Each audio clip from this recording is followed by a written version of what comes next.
On this week's episode, who came out big at the Golden Globes?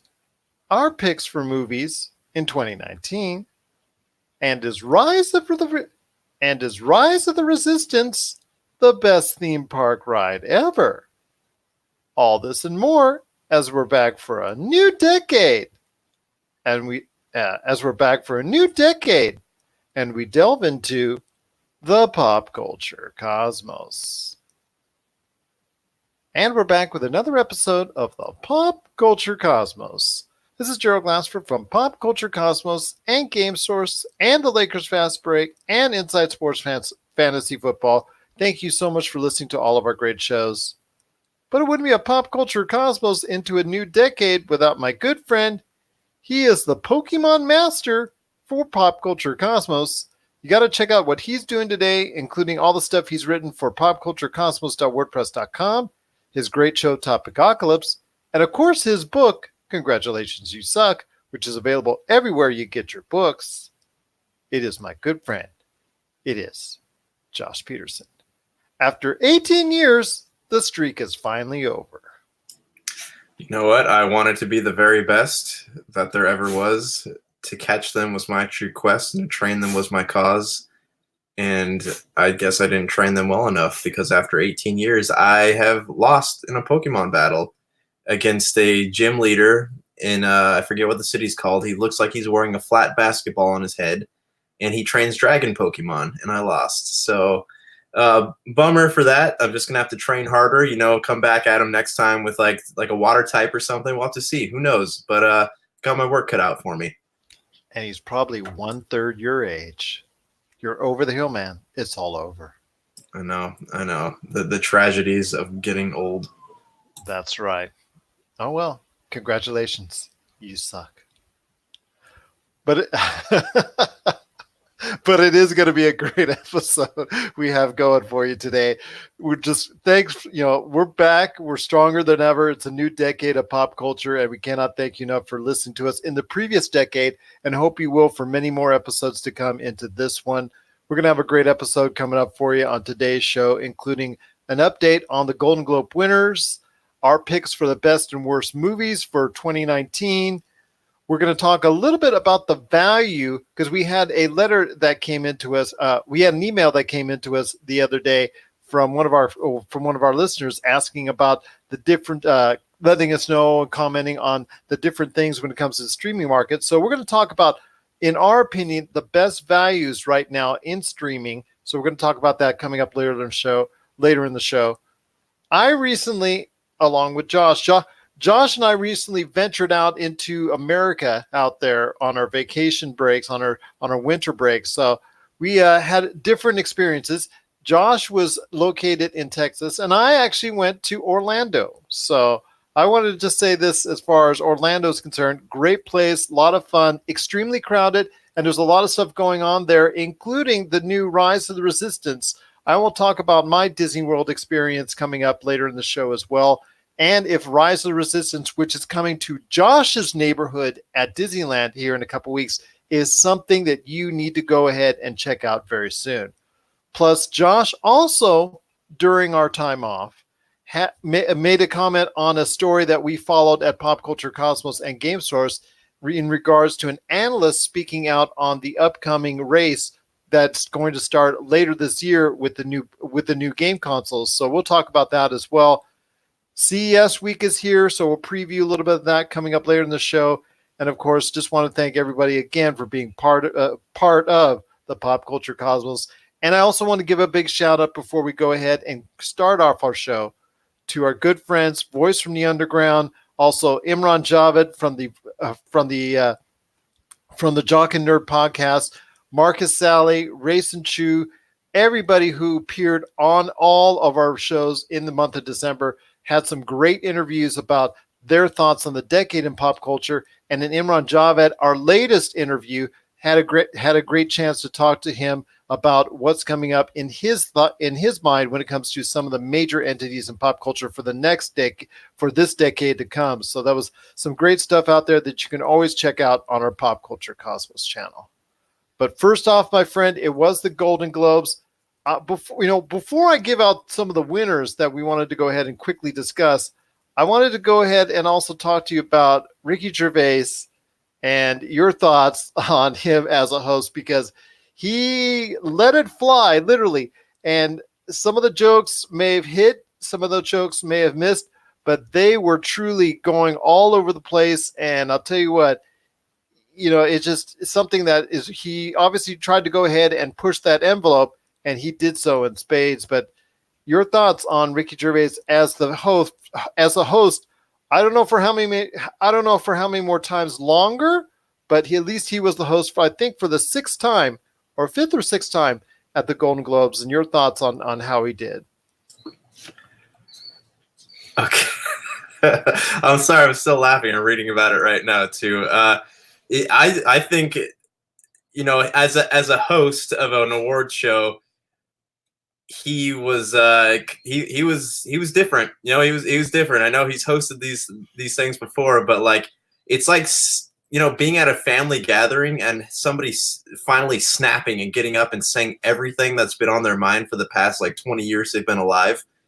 That's what Ricky Gervais was doing at the Golden Globes. And here's the thing that's funny about it is the fact that he just didn't care. You could see the camera panning on Tom Hanks. Like Tom Hanks looked like he was like taking a dump, because he's so, I don't know, something about the jokes must have probably scratched everyone the wrong way. But like, he had that expression on his face, and Ricky Gervais watched it. He's looking at it, and he just keeps going at it, keeps going for the jugular.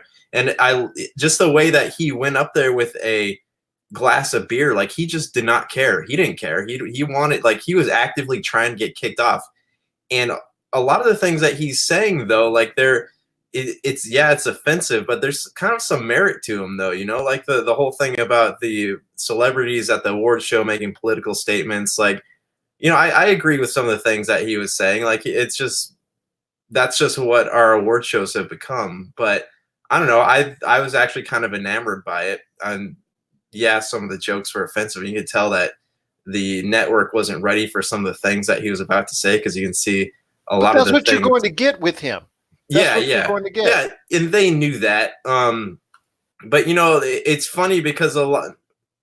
What's that old saying? It's funny because it's true. A lot of things he's saying are true. It's just whether or not that was the best platform to say them, maybe not. But I was kind of I could not stop watching. It's like that train wreck. Like, you want to get out and like help people out of the wreckage, but it's so beautiful. You just can't. You just stand there and watch it happen. Or like a car crash, you just can't drive by and take a look. Right. But I mean, like, I don't know. I feel bad saying that. So I agree with some of the things that he was saying. But what were your? I mean, maybe I don't. But anyways, what were your thoughts on it? Well, we've gone over as far as Martin Scorsese and the Marvel issue. I'm disagreeing with him on that respectfully. I think there's some of the finest filmmakers that have spoken out on it, that have been a part against Marvel. Again, it's just a cyclical situation where, okay, people spoke out against Star Wars, people spoke out against E.T. It's been like that forever, and they're going to continue whatever fad that the movies and people want to go ahead and following movies will get into. If superheroes now, it's going to be something maybe later this decade or something else next decade. That's regardless. That's neither here nor there. But that's what you get when you have Ricky Gervais. You're going to go ahead and he's going to push that line. He's going to go ahead and be controversial. He's going to go ahead and basically try to go ahead and push the envelope, because, like you said, he just doesn't care. He doesn't need that money. He's got all the Office residuals, man. Right. And he's just like, it feels like he had, I don't know, over his hosting over the course of the things he's been in, he's gotten like more belligerent. So if anything, this is the fault of the people who hired them. They know what they were getting. And it was, I guess it couldn't have been, not everybody was offended, because the camera kept panning to the audience. Tom Hanks was the only one who looked like he was, like the grandma sitting in American Pie. Everything else was everyone else was laughing at his jokes. So, it couldn't have been all as bad as the media and the press is making it out to seem. But it's, again, he was letting him fly. He doesn't care. Will he have a job tomorrow? Who knows? But he doesn't need it. So I guess it was what I'm trying to say at the end of it. It was refreshing to hear him say some of the things that he said, though. Again, maybe not the best platform to say them.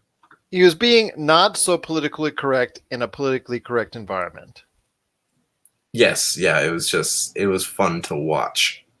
That's basically what you're going to get. So unless you go to a no host format, which to me is just like watching paint dry, I just think that's just so boring. I mean, there should be someone to facilitate 3 hours of this. It's hard for a lot of the average viewer out there just to take in all this for hour after hour after hour.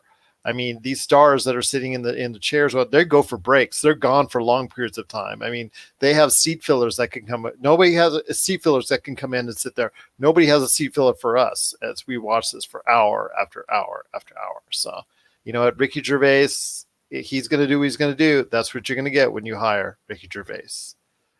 As regards to the winners, wanted to give everybody a quick down on some of the main winners. 1917. There a lot of people have been really on this film. I know you and I have got to go ahead and see. We both have noted that it's on our list of must-see movies. We just could not make it in before the end of the year, so we are going to go ahead and make an effort to see it because it did win the best drama for the Golden Globe. The best musical comedy went to Once Upon a Time in Hollywood. Knives Out, Dolomite Is My Name. Those all have been talked about as great movies as well. And unfortunately, for those movies, Once Upon a Time in Hollywood got the nod. With actors, it looks like Renee Zellweger won for Judy, playing the role of Judy Garland, and Joaquin Phoenix. What a shock in Joker! I'm not surprised at all that this happened because it was in many ways a performance film in the Joker, and it was a vehicle for his talents. And he's one of the most talented actors out there, and I'm not surprised that he won. Although I will say that Adam Sandler not being nominated was, to me, a little bit criminal. Because was it Family Gems, or what was that movie called? It was Uncut Gems. Uncut Gems, yeah.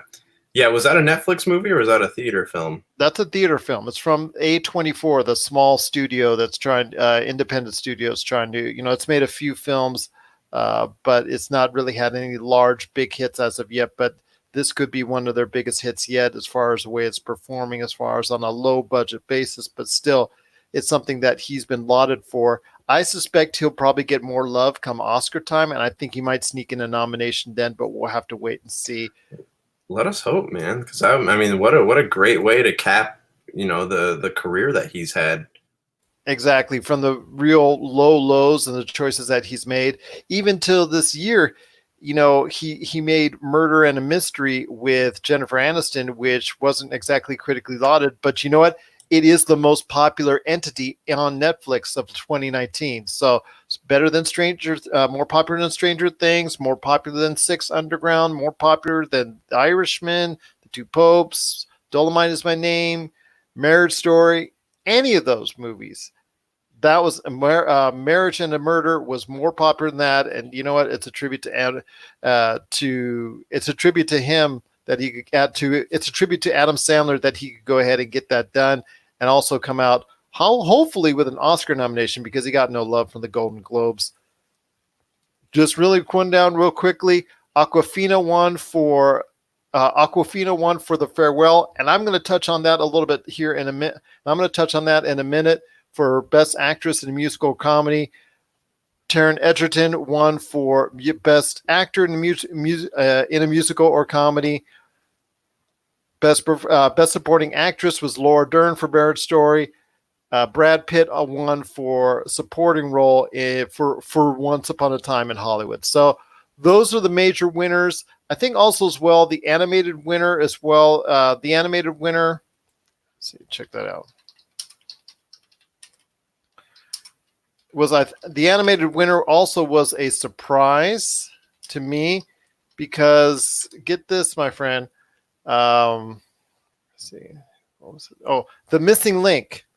Missing Link won. A movie that did not do so well at the box office. still basically took home the prize and is now the front runner for best animated film. That was kind of a shocker right there for me. But otherwise, like I said, it was a pretty good list of Golden Globe winners so far. Any thoughts from any of the movies or any of the award winners from the Golden Globes? No, it was just interesting because Martin Scorsese like had a big presence at the Golden Globes, and you saw that, obviously his thoughts on superhero films, and to see Joker win, Joaquin Phoenix win for Joker, and Joker winning a few things, and you think that like if Martin Scorsese made like a comic book film, it would look like Joker, I guarantee you. And also with what was I going to say? Once Upon a Time in Hollywood. I know you had some thoughts on that. Did you? So I finally watched that movie a couple of weeks ago. It was okay. It was not like, it was not. It was a Quentin Tarantino film. It was not my favorite, but it was just okay. So how do you feel about that winning all those awards? I think it is one of his better films. I think it's one of Tarantino's better films, and it's actually one of the better films of this year.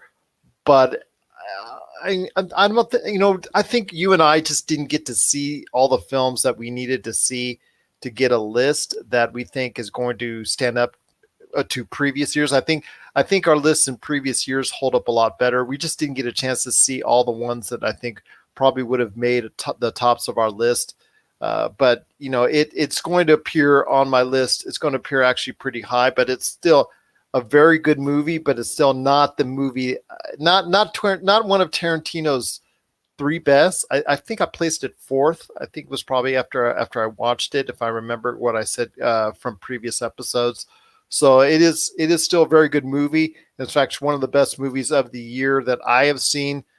So I think we'll go into that here in a sec. But yeah, it's something that I think Brad Pitt, though, his performance made that film. Leonardo DiCaprio was very good in the movie, but Brad Pitt was basically the center of attraction when it came to that movie, and I think his performance is well deserved of a Golden Globe.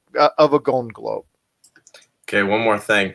I love that Taron Egerton won tonight for best performance. Because we've seen this before. A lot of people who make their start in like comic book based films have the hardest time crawling out of that and getting recognized for actually being a good actor. So I'm kind of stoked to see him take home an award like that. For Rocketman playing Elton John, and I'll tell you what, that is something that is went under the radar for a little bit. Obviously, the comparisons to what Rami Malek's performance, as Freddie Mercury. So obviously there was the comparisons there, but Taron Egerton did an outstanding job and has got the Golden Globe. Whether or not that's going to translate into Oscar glory, we'll have to wait and see. But still, I think overall there were some great performances, including one performance that I will mention here again in a minute that I think was better than anything I saw this year. All right, my friend, that was an update for. All right, back with the Pop Culture Cosmos. It's Gerald Glassford coming right back at you here. And it is now time to go ahead and talk about our best movies of the year. We gave you an update already on the Golden Globes. So, my friend, it is now time to talk about the best and the worst films of 2019 that we were able to see. Again, I think overall, from the films that we saw as a comparison, I don't think there was as strong of a year. But then again, we did not get to see all the films that we wanted to see. So we have to put that in perspective. Overall, I think you feel the same way. You just didn't get to see all the movies that you wanted to see. So for us, I think it was kind of like a down year in movies overall. Yeah, and I watched maybe 20 films this year from 2019, and I just didn't. There's a lot that I still wanted to see, but by the time I got around like having time to see them, there were other things I wanted to watch, and a lot of things that I wanted to see I couldn't see or I forgot about. So there's that. I'm hoping to catch up on them next year, but it's obviously not going to make this year's list. So there's that. So go ahead, my friend. Of the films that you did see, which really stood out to you as your best films of 2019? Okay, so I guess I would say my number five, I saw Mobile Suit Gundam Narrative. Like that was the one that went back to Edwards when it was in Edwards theaters. Really enjoyed that one. It was a good. I've seen maybe three animated films this year, and that was one of them, and I did enjoy that. Number four, They Shall Not Grow Old. That's the World War One documentary by Peter Jackson. Man, that movie really just it like ripped my heart out just watching. They took old footage of World War One, like newsreels and stuff, and they restored them in color, and they showed like they didn't edit out any like the stuff that would get edited out in the news back then. Like it's all there for you to see, and you see a lot of these guys who, they went to war because that was like, much like Americans love baseball, like war is a patriotic thing for them, and they went to war, and it was not what they expected it to be, and it was unorganized, and the bad leadership cost them a lot of lives and things like that. So it was a very heart-wrenching film, and if you're into history, I'd recommend you watch it, but I just want to warn you, it is really hard to watch. Number three, I got Alita Battle Angel. Okay, so I really enjoyed this movie. Like I know we talked about this before. I don't know. I think you were like in the middle on it. No, actually, I'm pretty high on it, as you'll hear in a minute. I mean, I was kind of high on it. Again, it's a weak year for movies overall, but I'm high on it enough to put it in my list somewhere. Okay, yeah, because I really enjoyed Alita Battle Angel. It kind of took the place of a very dry sci-fi pool this year, so it was in the top of that. Really enjoyed it. Robert Rodriguez did a great job. The animation was really cool. Christoph Waltz was pretty fantastic in the movie. I don't know, it's just a fun movie. Number two on my list, I got Dragon Ball Super Broly. So that was one that they kind of retooled the Dragon Ball storyline. This was also in theaters. They brought a lot of things into canon that weren't canon before. So it's just fun, as a longtime Dragon Ball fan, to go through and watch this movie. My number one obviously is Avengers Endgame. I didn't think that it would be my number one. I was totally expecting to watch a lot of things that would be better than that, but there really wasn't any. I remember us sitting in the movie theater watching that when it came out, when we were up there out in Vegas for Level Up Expo, and like it was a great time. Like the movie was good, and the conversations we had afterwards were really good. The podcast, like there's obviously there's some things I didn't like about it, but like it was the movie event, and it didn't let me down in any way. Well, that spoiler cast is still one of our largest listened to episodes. But it's funny, Josh, both you and I picked it in our top five as far as in the Marvel Cinematic Universe, but we did not pick it near the top. We didn't pick it like one or two. But still, like you said, because it's kind of like a down year for us as far as films are concerned, it ends up pretty high on our list for both you and myself. Yeah, so that is my top five.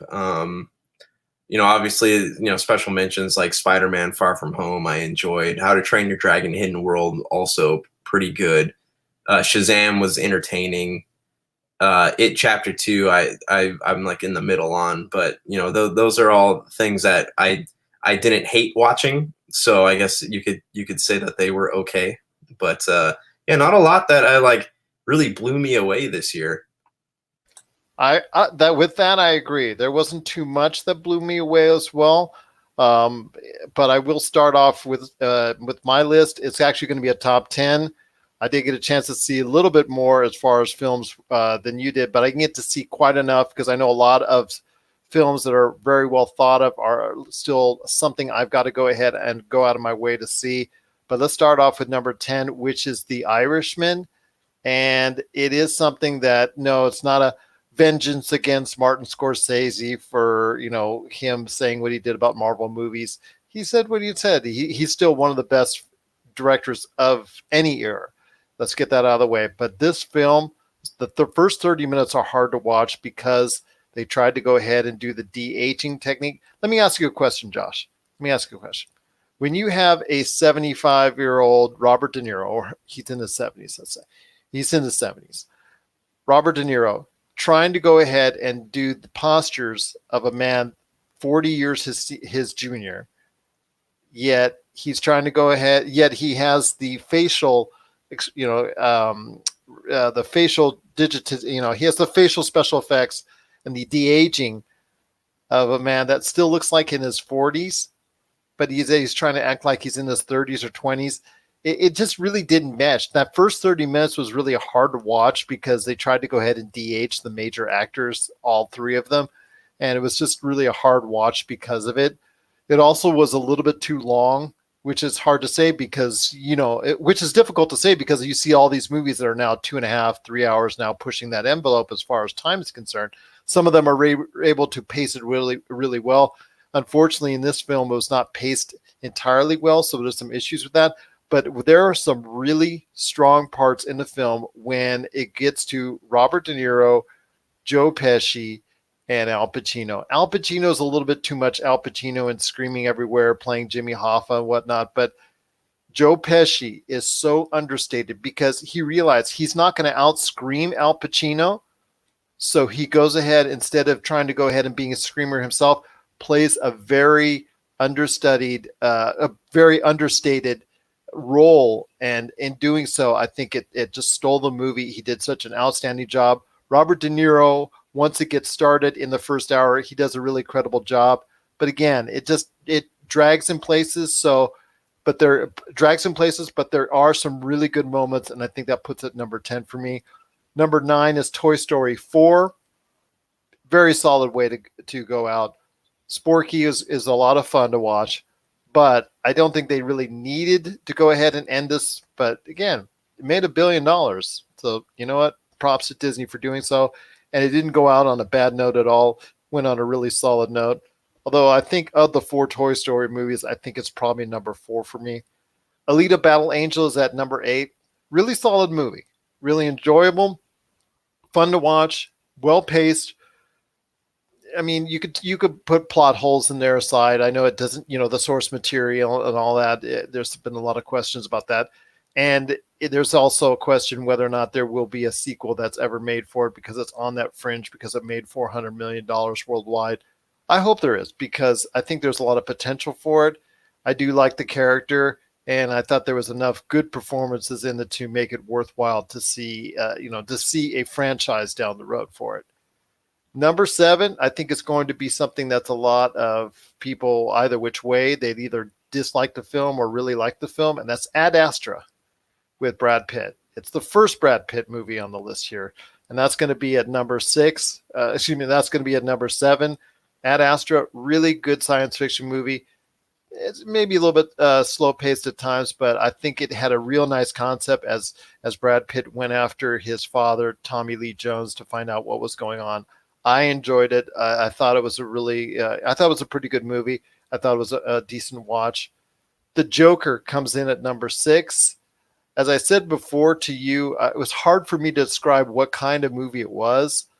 It was all over the place. I just think as more time I've thought about it, it's just a vehicle for Joaquin Phoenix to do what Joaquin Phoenix does best, and that is act. He can act. And I tell you what, for him, the entire movie is great. When it deals with other things and when it deals with something other than focusing primarily on his character or just basically not try, when Todd Phillips tries to go ahead and steer away a little bit the attention from Joaquin Phoenix trying to develop the Joker character, I think that's when the movie goes astray. Plus, at the very end, there's a twist, which really was not needed at all. Other than that, I thought it was, again, a great vehicle for Joaquin Phoenix. Number 5, Booksmart. Booksmart, really good movie. Olivia Wilde's first directorial debut. Olivia Wilde did an outstanding job in it, and the girls were great in it. Tells a great story. I thought this was actually going to be higher on my list. I wanted it to be higher on my list, but still it has a great spot at number 5. Once Upon a Time, because I'd heard such great things about it, it's still a really, really good movie, and I highly recommend it. But I thought it was going to be a little bit higher on my list, but it didn't quite It didn't quite make it. Once Upon a Time in Hollywood is number 4. A really, really good movie. There's some parts in it that I thought it could have been worked out a little bit better, but you know what? Again, this is a Brad Pitt vehicle for him to really shine, and he does so. and Leonardo DiCaprio does what Leonardo DiCaprio does, and that he did a great job himself. But Brad Pitt stole the show. Margot Robbie really wasn't used very much in the movie at playing Sharon Tate, but that ending, you got to tell me you love that ending. That last quarter of the movie, my friend. You got to tell me you loved it. I thought it was just. I was laughing and also cringing at the same time because that's a Tarantino ending. It is, and it kind of like I loved how how in like old action comedies is always like the Russian who wouldn't go down without a fight. I love seeing like Brad Pitt, kind of like get up and not go down without a fight, and he sticks the dog on him. It was cringy, but it was entertaining at the same time. I tell you what, like I said, it was cringy, but it was really funny. It was entertaining. It's controversy. I don't like the way they treated Bruce Lee. I don't like the way they treated the image of Bruce Lee in the film. I really wish they would have tried to maybe get rid of that altogether. I thought that was kind of disrespectful. And then, there's some other little nitpicky things as well. And then I know a lot of people have an issue that it's not following the Sharon Tate, the Sharon Tate murders in its entirety. But you know what? I like the slant that, Tarantino gave it. And for me, it was a good time watching. Parasite comes in at number 3. To see the way this family, they went ahead and evolved as far as themselves, as the way this movie evolves and the family that it focuses on, it just is really, really good. I highly recommend it. It's going to get a lot of play. It is probably going to be the International Movie of the Year, and with good reason. And it actually should be a strong contender for Best Picture because I think it's really that good. But I don't think it'll win because they usually put and center the foreign pictures into the foreign picture realm. But I think it stands up with any film this year, and Parasite was really a good watch. And Josh, I do recommend it with the subtitles on. I watched it without the subtitles, and then I watched it with, and I highly recommend watching it with the subtitles because it is really a good movie. Number 2, Avengers Endgame. Like I said, it's not the best. It's not the best movie for either of us in the MCU, but it's in the top 5 for both of us or thereabouts. And it was a really good movie. It did drag a little bit here and there. There were some plot hole issues that were kind of troubling. And I think you can nitpick it to death if you really wanted to. But overall, I think it was just an enjoyable ride. And the way you see the showdown with Thanos, the way that they go ahead and set that up, I think was really, really good. I enjoyed it thoroughly, which to me was part of the reason why I was so unhappy with Spider-Man Far From Home, that it was just such a letdown. I think that movie should have come before Avengers Endgame, but that's a conversation we've already had, so I won't go ahead and rehash that one. And last but not least, the number 1 movie I saw last year, The Farewell. And that's one reason, is the winner of tonight's Golden Globe, Awkwafina, is the best performance I've seen this year. Better than Joaquin Phoenix, better than Brad Pitt. Awkwafina delivered a hell of a performance, and she deserves every credit that she gets in Golden Globes. And you know what? It's a great movie because of it. It tells a very touching story in a really, really cool way, and you really get into it. And I think like I said, it comes out to me the best movie I saw of 2019.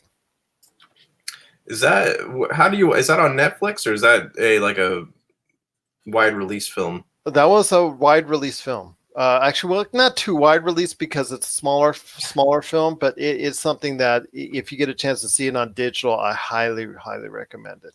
Okay, yeah, I'm curious about it now. Like, I didn't even know it existed until I saw it get nominated for a few things tonight, so I'm kind of interested. Yeah, it's basically the Chinese culture.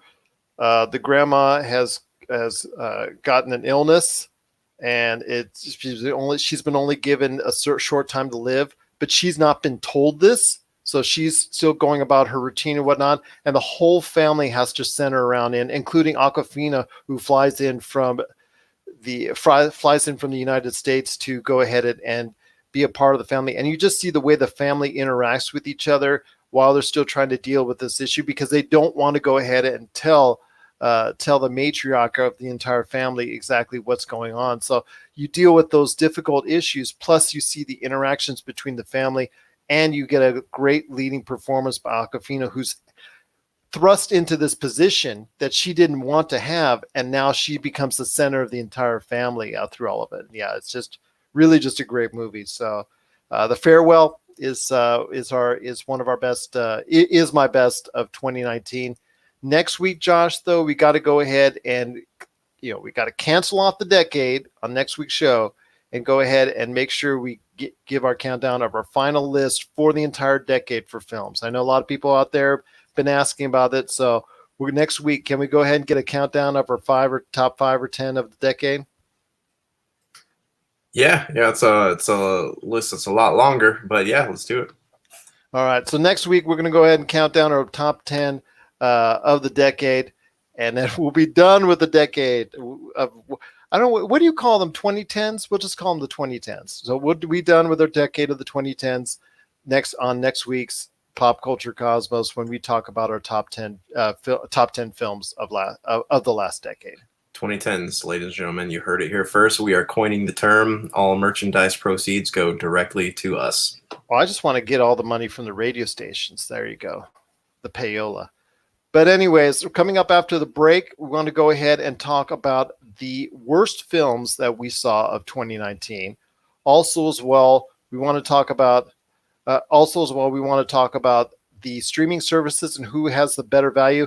And then after that, Josh and I are going to talk about the rise of the resistance and overall, how is everything going on at Disney World and my Disney World experience. I could just give a brief rundown of what I think of the parks at this point in time. If you're heading to the Orlando area anytime soon. And Josh and I will also talk about the decisions that are going to be made when it comes to the next game consoles. Who might come out on top? We'll give a clue right after the break. This is the Pop Culture Cosmos. And we're back with the Pop Culture Cosmos. It's Gerald Glassford coming right back at you here. So we talked about the best films of 2019. Now it's time for the worst, my friend. So I want to hear your thoughts on the worst films you saw last year. Okay, hold on. I'm scrolling back up here to my list. Okay, so for the worst films I saw, I would have to say on that list is Men in Black International. So that was kind of disappointing. It had some visual things that were cool to watch, but it just did not. I don't know. It just nothing stuck with me. Nothing about the characters or it didn't feel like a Men in Black film. It felt more like an action. They're trying to be an action film, with aliens. It didn't really have that like X-Files feel that the first Men in Black did. Like the moment the first Men in Black started, you're thrown into this thing. You got this cool eerie soundtrack. You got what's his name, Danny Elfman. You have his soundtrack on there, and you see like the fly flying around, and Agent K and the other guy pull over the guy transporting the people over the border, and the aliens in there, and like it had a very X-Files feel to it, and it didn't take itself too seriously. Whereas this movie didn't really have an X-Files feel to it. It just did not take itself seriously, not just as a genre film, but just as a film in general. So that kind of bothered me about it. My next movie, I would say, was Triple Frontier on Netflix. Everyone was talking about how great that movie was going to be, and I sat there and nothing about it stuck. It took me like 3 days to get through it just because I couldn't. It was boring. I love the actors in it. I love Garrett Hedlund and what's the guy that plays Jax from Charlie Hunman. I always wasn't Ben Affleck in it. Ben Affleck, like I like the people in the film. It just was not a good film. Does that make sense? That makes perfect sense, man. Just because you have all these great actors doing the thing, it looked like to me they were going for a payday. Yeah. It's cool to see like these actors from all spectrums of the film industry being together, but it was not a good film. Okay, so where was I? Okay, Aladdin. That was another one that I just did not like at all. It was hard to watch. It felt very stale and cookie cutter. I hated that, you could see parts where you could see the difference between Guy Ritchie's edits and the Disney edits in the movie. Like when Aladdin's jumping around the marketplace, you can see like where he did the quick cuts and kind of did the motion parts where he's following Aladdin around. And then you can see the parts where Disney took those cuts and they shifted them to look all normal and stale. So it was not a good film. I thought the acting in it was okay, but it just was not good. Will Smith's genie was mediocre at best, and it was just not. Jafar, the guy who played Jafar, was not very menacing at all. He just kind of bothered me. Okay, so sorry, I can go on about that one. Okay, Star Wars: Rise of Skywalker. That's on my top 5 worst films too. That was again, it was nothing special. It was a film, definitely a film in 2019. Not a good film. Was not like my worst film of the year, but it just was not. It didn't wow me, And as a Star Wars film, I feel like it's kind of that franchise's responsibility to wow me, if that makes sense. And then finally on my list here, I have Hellboy. Oh boy, that was one I really, really, I'm a huge fan of Hellboy, huge fan of Mike Mignola. This is what happened instead of us getting the threequel we deserve to the Guillermo del Toro series. We got this, a lot of credit to Ron Harbour. He played him. Not is it Ron Harbour, right? That's his first name. Or am I getting David Harbour? Sorry, I was thinking Ron Perlman. I mixed the names together. David Harbour. Props to him. He did an amazing job as Hellboy. It's just this was another thing where like the people making the film had obviously never read the comic books before and did not take any pages from like the Sam Raimi Spider-Man 3 fiasco. So wanted a lot more, and it's thanks to this film. It'll probably be a long, long, long time before anybody touches Hellboy in in a film medium ever again, and that bums me out. Quite a stinker list you got there, my friend. Hopefully mine will match it. I'm going to start with mine from the back to the front. Six Underground just barely squeaks out on this list ahead of Rise of Skywalker. Six Underground, again, barely passable movie. Still not one of the best movies I saw that by a long shot this year. It was Ryan Reynolds and basically Michael Bay to the 10th power. Hey, speaking of Ryan Reynolds, Detective Pikachu is on my list of the worst movies of 2019 because really it was kind of boring. Ryan Reynolds was almost kind of muted in the fact that he just wasn't that entertaining, voicing Pikachu, and the story itself was definitely not catered to. The story does not lend itself to adults. It is more towards kids.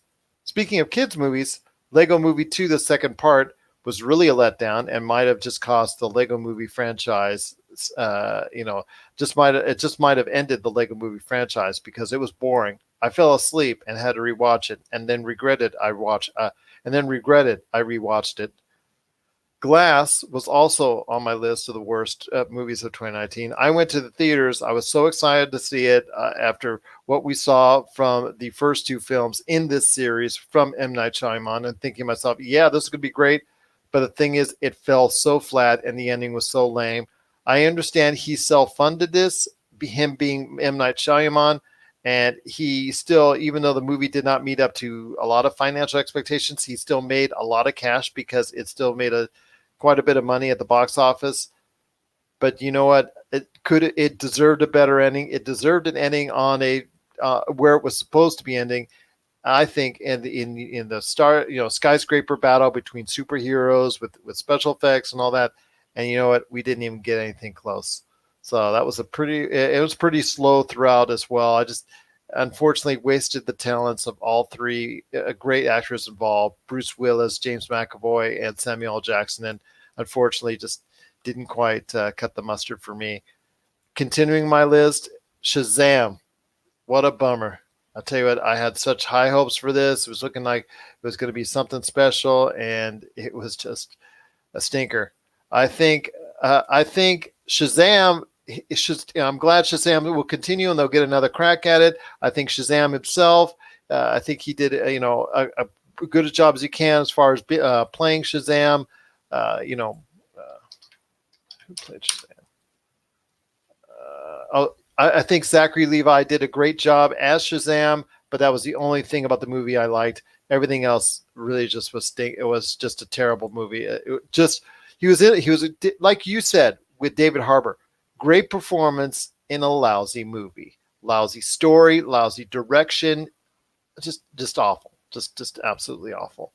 Continuing my list even more, Hobbs and Shaw, just unfortunately was a side story that, again, as you've always said about the movies like this, we didn't really need, but you know what? Made over $750 million worldwide, so we might see something else from Hobbs and Shaw. This is another one of those movies like Shazam, like Glass, like some of these other movies. The trailer is cut really well, and the trailer and the company that makes the trailer, or the group that makes the trailer, should get a promotion and a big raise for it, because they make these trailers that make us want to watch it so bad, and the movie ends up like trash. X-Men Dark Phoenix. No, you couldn't stink up. X-Men Dark Phoenix was something that the trailer looked bad, the movie looked bad, and you know what? It was really bad. And unfortunately, it has killed off the X-Men franchise for Fox. We're hoping we can get better treatment next time when Marvel goes ahead and dips into the X-Men well once again. Given some time, of course. Godzilla King of the Monsters, that was just boring. Just plain boring. Just awful. Really boring. Don't watch it. I'm so not interested to see Godzilla versus King Kong now at this point. It's not even funny. I even walked by the Kong ride at Universal Orlando because I'm just had enough of enough of these franchises. It was just really a bad movie. And then last but not least, the movie that I least liked and I thought was the worst movie of the year, The Dead Don't Die, with Adam Driver and Bill Murray. Yeah, this movie was just awful. I mean, it took you and I have seen some bad zombie movies. This is a really bad zombie movie. And unfortunately, it's just something that wasted 2 hours of my life that I'll never get back. And I cannot believe Adam Driver, who was on a hot streak and is still on a hot streak with, Rise of Skywalker, which is not getting critical acclaim, but still going to do over $1 billion, and Marriage Story, which he was nominated for a Golden Globe for, and will probably be nominated for an Oscar for. This is the movie that he did this one and also the one by Terry Gilliam too, that both came out last year, and they're both going to be very forgettable performances for him because this movie was just awful. Yep. And so that's my list for the worst movies of the year. If you have lists out there of your own of the best and worst of 2019, send it to us. We'd love to hear your thoughts. popculturecosmos@yahoo.com. Also as well, Pop Culture Cosmos, Humanic Media, and Game Source on Facebook, Twitter, and Instagram as well. Well, coming up next, Josh and I are going to talk about the best value in streaming, and then we'll go ahead and talk about Rise of the Resistance and how good a ride is it. I'll let you know right after the break. This is the Pop Culture Cosmos. And we're back to close out the shows, the Pop Culture Cosmos. If you need a listing where we're at, because we're being played all around the world, 7 days a week on radio stations worldwide, just check out our listings today at Pop Culture Cosmos and Game Source on Facebook, where you see a listing of many of our podcast outlets as well. And I want to give a big shout out to our newest radio stations that we added. So newest radio stations that we added: Middle Georgia Radio, Salt Radio, UR City Radio, This is Variety Radio, and Star Hit 1 FM. Welcome to the Pop Culture Cosmos family. And I'm so happy to announce that returning to us, our buddy and Tanya, Gray Cloud Radio and Croc Radio. Welcome back to the Pop Culture Cosmos. Glad to see your stations back up and carrying the Pop Culture Cosmos once again. You got a great thing going on with Congratulations, You Suck, my friend. So I want to hear your thoughts. What's going on with the new year and a new decade for your awesome book, Congratulations, You Suck? It's still available on Amazon.com, BarnesandNoble.com, Powell's Books, and other great booksellers. Pick it up, check it out. I am, in the process of, starting to work on something new here. So I'm going to do a big promotional push for the book before March rolls around, and definitely pick it up. I'd be greatly appreciative, and tell your friends. That's congratulations. That's congratulations. You suck. You got to go ahead and check it out today on Amazon.com, BarnesandNoble.com, the Nook, the Kindle, and also as well stop by your local Barnes and Noble and just ask for the great book. Congratulations, you suck. I think you should do a coloring book next. That'd probably be the easiest thing. But just draw the lines and people color in. Adult coloring books are in. It's true. I mean, my mom has a whole lot of them, so maybe that is the thing. Interpretive novel writing. That's there you go. There you go. Well, I want to go ahead and go on some rapid fire subjects before we head on out. My friend Bill Lemon on our break went ahead and sent us in a letter, and I cannot thank him enough to go ahead and take the time to write such a great letter to us as he's done before. Cannot thank him enough for doing so. You want to go ahead and send in a letter or a comment of your own kind, go ahead and send it to us today, popculturecosmos@yahoo.com or at popculturecosmo on Twitter, or you can send it as part of a 5-star review when you go ahead and hopefully give us one on iTunes.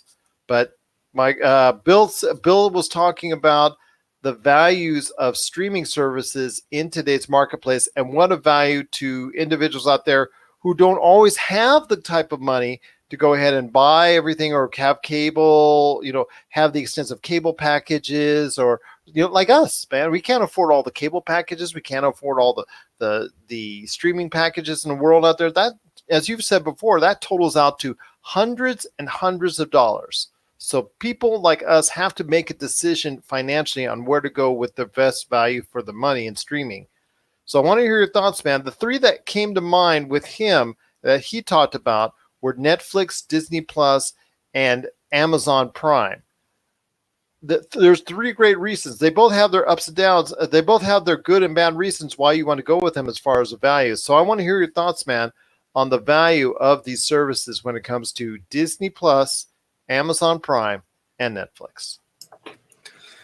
All right, so I guess I'm kind of conflicted on it because Disney Plus, I think, is a great, it gives you a lot of bang for your buck, right? So if you pay, it's $12 a month, you get Disney Plus, you get Hulu, you get ESPN. I don't care about ESPN, but I do like me some Hulu. And, what Disney Plus lacks in original content, Hulu kind of gives you more options, right? They have movies, they have network television on there. How long those contracts are going to last, I don't know, but it gives you more variety outside of your Disney programming.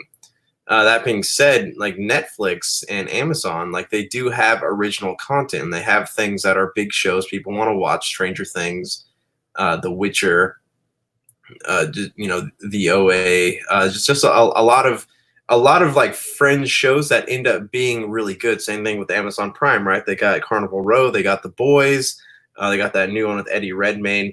It depends on what you want at what moment you want it. So I don't know if there's any like one specific one that's is going to give you the biggest bang for your buck. I think it just depends on what you want to watch at the time you want to watch it. Like, for example, Disney Plus is probably the only service that I will never cease paying for. But Netflix and Amazon Prime are things that, like, if I weren't using Amazon Prime, through like my dad's account, I would be alternating back and forth between services depending on what's out when I want to watch it.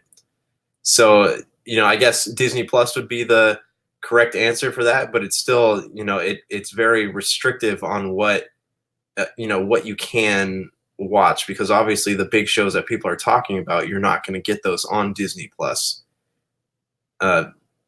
Until Disney Plus releases their Marvel and Star Wars stuff. So I don't know. Like this is really hard for me. I think yes, Disney Plus, biggest bang for your buck. But again, like there's so many other streaming services out there with so many other things to watch. So to answer your question, Disney Plus is the one that I would pick. It's the only one personally that I'm not going to ever cut, my subscription to. So if that answers your question, there's that. And that's a question I think a lot of people have to make, or a lot of people are making at this point in time, because there are a lot of people out there that are actually saying, you know what, I'm going to go ahead and bite the bullet. I'm going to get Disney Plus while keeping Netflix. But then there are others making the decision to cut one and pick up the other. But then you have Amazon Prime, which, for a lot of people, if you like to shop online, Amazon's usually a good place to go. You get Amazon Prime, you not only have the great programming that's there, and it is improving. I mean, there's a lot of stuff that's going out. Marvelous Mrs. Maisel, Fleabag, The Boys, Jack Ryan. There's just so many good things that are on there that that think people need to be aware of. That I think it is a good value. Plus, you've got the Lord of the Rings show. That's the Lord of the Rings series that's coming. They're spending a whole bunch of money. They're spending a whole bunch of money on it. Then you've got The Expanse, which just came out, which has done big ratings for them. So you're getting a lot of quality shows on Amazon Prime, and it's at a price that's very affordable to people out there. And you need to stress out. Plus, it gets you the free shipping if you do a lot of shopping on Amazon. Plus, you could also keys you into other stuff if you want to go ahead into the books and the Kindle and the literary side of it. So Amazon Prime is a great value that shouldn't be understated. I'm now starting to see the effects of more programming and more money to being put into Amazon Prime that I was asking for, I think 2, 3, when we even started, I was asking for Amazon Prime to go ahead and match up. It had the opportunity to really be a major contender and face off well against Netflix, but it just seemed to take a back seat, or just seemed to be somewhat conservative while Netflix was garnering all these viewers. And of course, with Netflix, they just throw content out at you. They just throw content out at you, and they just see what sticks. Whether you want an action movie, you said Triple Frontier, we said Six Underground. You just want a popcorn movie, you got that. You got, if you want, stuff that's critically lauded, you've got all the stuff we talked about earlier that were up for Golden Globes. You want comedies, you got Dolomite Is My Name, you got the Adam Sandler stuff. There's also stand-ups that are coming on the way from big names as well. I mean, they've got a ton of stuff. They just made the deal with Nickelodeon, so it's going to be a hard choice for people out there. But what I think people should do is go ahead and look at it effectively based off your budget.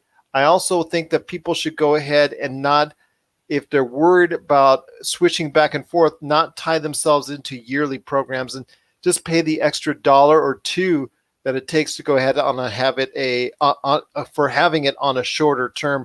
I think that's something that a lot of people need to focus on, because if you want to go ahead and see The Boys when season 2 comes out, you just want to go ahead and have Amazon Prime for The Boys, then there you go. Or if you just want to have Netflix for a couple months to see whatever their programming is coming up for, like, let's say, catch up on The Witcher and whatnot. Or if you just want to check out The Mandalorian, you go ahead and get the free trial, or you go ahead and get a short-term plan for that. You just got to go ahead and be smart and investigate and look online to see what type of programming they have before you go ahead and commit to it. And if it's something that you think you want long-term, then go ahead and get the yearly plan. Otherwise, go ahead. Those short-term plans, for the most part, aren't really bad at all. Yeah, I mean, again, depends on what you want to watch and how bad you want to watch it. Because with even services like HBO and Stars, like, I only keep those for as long as I'm watching the shows on them. Same thing with Netflix.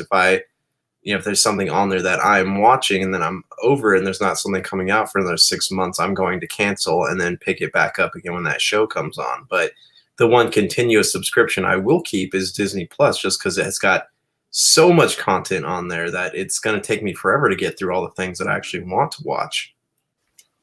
But telling people out there, don't be afraid to channel hop. Just like you channel hop when you go ahead with your remote channel on the broadcast and cable channels, don't be afraid to channel hop when it comes to streaming networks as well. It might be in your best interest, especially with all the changing types of formats and programming that you're seeing on all these streaming outlets. What are your thoughts on the changing landscape of streaming outlets? shares her thoughts with us today, popculturecosmos at yahoo.com, at popculturecosmos on Twitter, or send it to us as part of a 5-star review on iTunes. We would truly appreciate it. All right, my friend, just before we head on out, a couple last things.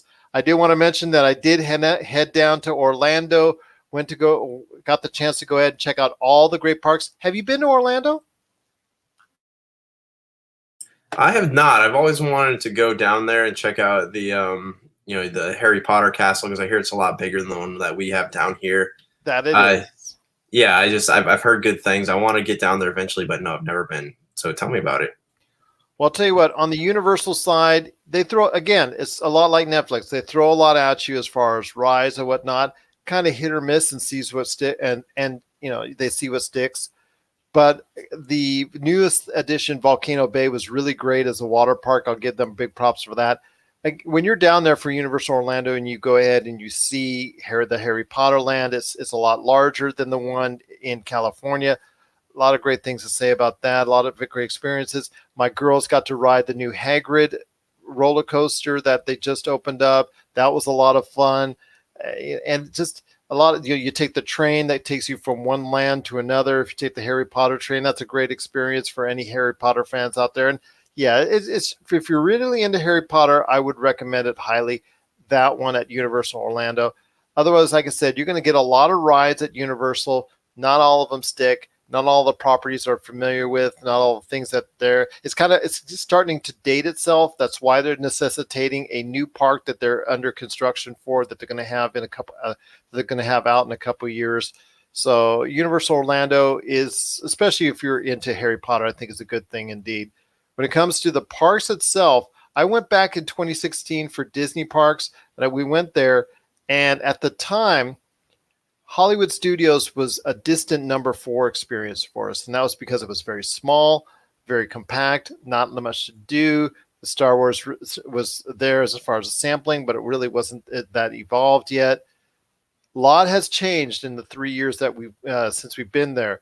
And we really went there and had a great time. Star Wars Land was really a lot of fun. As you know from being the one in Anaheim, Smuggler's Run is okay. But as you will experience here in a couple weeks in California, my friend, at Disneyland, I highly, highly, highly recommend Rise of the Resistance, which by far and away is the best ride experience I've ever had. You have to go ahead. The only catch is you have to get up in the case of Florida, you have to go ahead and get up at 5 in the morning to go ahead and get in line to get these group passes to get you in a group, because they go in groups. They go in groups at a time to go ahead on this ride, and sometimes you're waiting all day. Sometimes when you get a group number, it's maybe not going to end up being until later, much, much later in the day, and there's no guarantee you'll get one. So you got to go there and get there early. We got there just at 6 o'clock, and they were already had enough groups that were tying up till 6 p.m. in the evening. So we finally got on it, and it was well worth it. It is an experience unlike anything I've ever had in my life as far as theme park ride. I don't want to go too much into details. You can't go. There was type of rumors that you could go in as either Resistance or the First Order. It doesn't work out like that.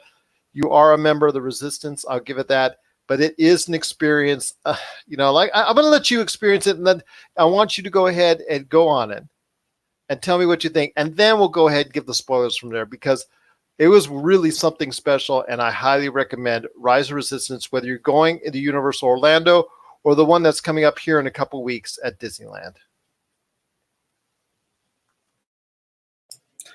That's high praise, man. That's packed, dude. I'm curious how that's going to work down here. I haven't even been on the new ride. They have the Millennium Falcon one down here. I haven't been on that one yet, so I don't know. Smuggler's Run is okay, but if you're the engineer or the pilot, it's a lot of fun. If you're the gunner, you're just pushing a button. Oh, that's kind of lame. But yeah, I haven't had a chance. I've been in Star Wars Land multiple times, but I haven't had a chance to fully explore everything. So I'm hoping to do that one day. I can just kind of go on the rides and all that stuff and really take it in, maybe get a lightsaber. Who knows, man? But it's only $200. I know, right? It's nothing. I'm just kidding. That's actually quite a bit. But yeah, if when it opens, I'll go check it out. Hopefully the lines here aren't as bad as they are in Florida, but who knows? They were massive. There were several, rides that were 2-3 hours long, 4 hours long, especially, at the end of the year. We did get to go ahead and experience Disney Magical Kingdom for New Year's Eve. And you know what? Anywhere in the world, it's got to beat hands down. That was just an experience unlike everything I've ever experienced as well for a New Year's Eve. So Disney's Magical Kingdom, you got to go ahead. They will sell out. I will tell you, they do close down the park right around 1-2 p.m. because there's just such a massive amount of people there. But Animal Kingdom, I think they got to do a little bit more there, although the Pandora experiences were pretty good. I think that was really worth the 3-hour waits. I'm not sure if it was worth the 3-hour waits, but it's still a pretty good experiences for the Pandora experiences, the Avatar experiences at Animal Kingdom. It's a pretty good park, but I still think it's lacking from what the other ones are now. It's now to me the number 4 experience. And Epcot, they're building more there. There's a lot of stuff that they're going to go ahead and in changes. So before that gets dated, I think Epcot is going to get a lot better as well. And then the Magical Kingdom, like I said, best time to experience it is New Year's Eve. Had a blast. Cannot say anything bad about that because you know what? It's the Magical Kingdom, and you don't want to get Mickey mad. But if you have a great experience from Disney, Universal, whether it's Orlando or California, please, we'd love to hear your thoughts. Or have you ridden the Rise of Resistance ride yet? We want to hear your thoughts. popculturecosmos@yahoo.com. Well, it's been a great episode. CES is here, my friend. I can't wait to see all the cool stuff. I have several interviews scheduled this week, and I'm going to start playing them on our Friday episode, the PCC Multiverse. Cannot wait for that. So we got a lot of things on tap, including Arcade 1-Up. I'm going to go check out the Quibi news conference that we talked about with Quibi on recent episodes. We've got a lot of other great vendors as well. Arcade 1-Up Arcade 1-Up is making some great announcements, and we're going to go ahead and talk to them about it. So there's going to be a lot of great stuff that's coming up, including a lot of interviews that are going to play out through the month of January right here on our Pop Culture Cosmos channel. But before we head on out, my friend, you had a comment that you made on the PlayStation 5 and the Xbox One Series X coming out later this year. An analyst that made a comment that he projected that the Xbox One Series X would lose the impending battle with the PS5, and you seem to take offense to it, calling him a PlayStation fanboy. I don't think it's a reach because Xbox in any generation has a 1 yet. So what makes you think the Xbox One Series X might pull it out on top this time out? Well, look at it. I mean, they've had years. The Xbox One was far from a success. It's doing okay now, and it has always done okay, but it's never like beaten PlayStation. And just after all the comments, made by the Phil Spencer, like they've been studying things. They know what the gamers want. They've been working on things. Like they've always been so good to their fans, and also they're making all these promises, and hopefully they pull through on them. I think it's unfair of someone to say, "Oh, the PlayStation is going to win." We don't know exactly what the PlayStation does.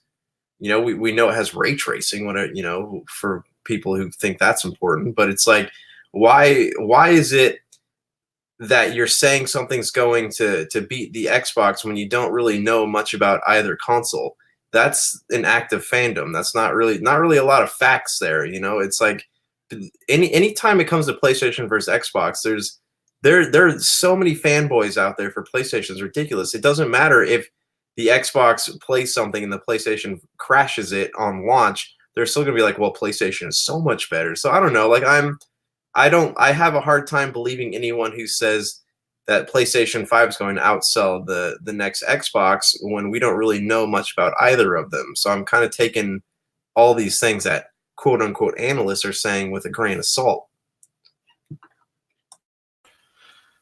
But still, I mean, they're analysts, so they look at. But still, they're analysts, so they look at past performances. And I mean, if you're just looking at a black and white, and you see in the paper what the Xbox has done comparative to the PlayStation series, whether it's the PlayStation 2, 3, 4, it doesn't matter. Xbox has not come out a winner, even though, Right. I've said the Xbox One was a better console than the PlayStation 4. But still, I realize what the PlayStation 4 and how it sells worldwide that Xbox has never been able to match up against. I don't think it's a stretch to say PlayStation 4 is, but yeah, it's too early to tell based off of numbers. What's the price point? I mean, there's so many various factors that you still have to consider before you go ahead and make an assumption like that. But still, at least you can say right now that if you're betting money, you would say the PlayStation would still come out on top. But until E3 comes out and all the specs or the announcements that are made and the price point is a key. I still think $400 needs to be done. If it goes $500 for a starting point for either one, I think both are kind of on the fence or a little bit in trouble. I think $400 still has to be the entry point. Yeah, well, but I mean, like, we're basing the sales of new technology based on old technology. That there's so many factors that have yet to come up. It's kind of like when people were saying, "Oh, HD DVD is going to win. Oh, Blu-ray is going to win." And then Blu-ray ended up winning just because that was the one that the bigger companies started to back instead of putting money into both of them. So it's just we don't know. There could be Xbox could make some like crazy announcements, and like the things coming out could be awesome. There could be tech companies that are doing things exclusively for Xbox, or vice versa. We don't know. It's hard to say PlayStation 5 is going to sell because PlayStation is always sold. We don't know exactly what these consoles will do, how much they'll cost. There's so many unknowns that I have a hard time, believing an analyst is just purely an analyst and looking at things objectively as opposed to subjectively, when we don't really know anything about either of these consoles except the 4K ray tracing, whatever, and all frames per second, things like that. We don't really know like what games are coming out on these. We don't know when they're being released. We don't know how much they're going to cost. There's just a lot of unknowns. So I'm having a hard time like saying, oh, well, PlayStation 5 is going out sell, because that sounds like something a fanboy would say. Let me ask you this. If it doesn't outsell the PlayStation now, would it be safe to say that it will never outsell a PlayStation, or it will never lead a console generation? Let's put it in a better perspective.